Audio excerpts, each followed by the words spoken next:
ko, kumapit. Ay.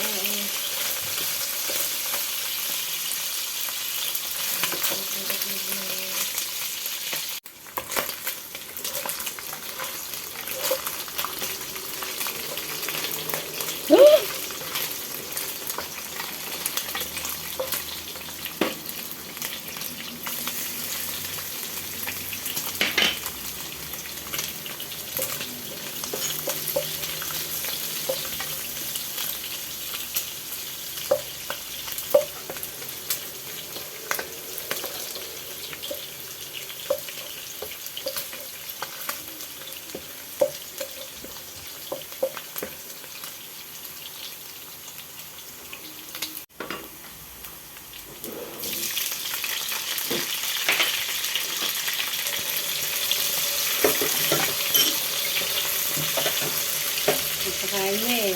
Ay, nalilinis pa ako ng CR. Doon siya nakasuot sa kabila.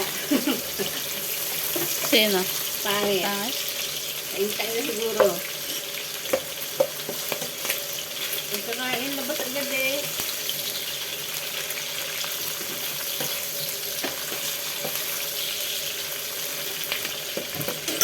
Buti nga yan, pinapalinis na niya yung yung bahay niya pag yung ganyan, na bahay ko sila alis. Dati sa after ng lalayas sila, saka mo lang mapasok. Yun ang nung isa mo.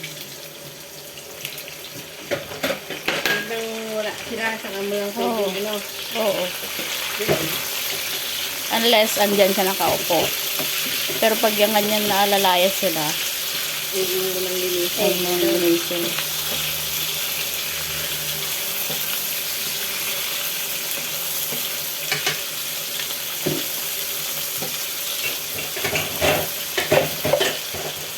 And I love you so. Gugutom na ako. My goodness gracious. Tagal nilang lumayas. Kaya kinain ko na yung itlog. Gutom na ako. Pas sa itlog mo. Napitak kasi yung isa kanin. Yun nga din yung nung nagluto ko. Okay lang naman minsan kay babaita, pero Sabi niya, bakit daw magkaiba yung luto ko? Yung isa ayos, yung isa maano pa. Sabi ko, pumutok yung isa. okay lang. Okay lang. Hinabol ko lang yung isa eh. Ang pinagbat ni Bayan. Bahala kayo. Pati sila lagyan natin dito. Bahala kayo na ng bagoong.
Oh my God.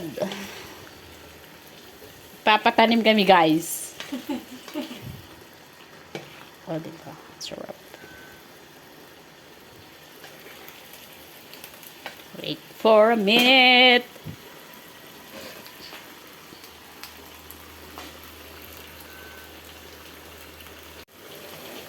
Sira na naman ang diet, di ba yan?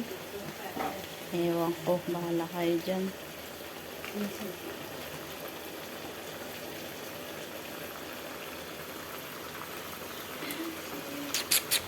Sarap. Nadudud na siya. Kainan na. Kain na guys. Ihanda ang isang kabang bigas. Okay na yan. Kain na, lamon na, lamon na.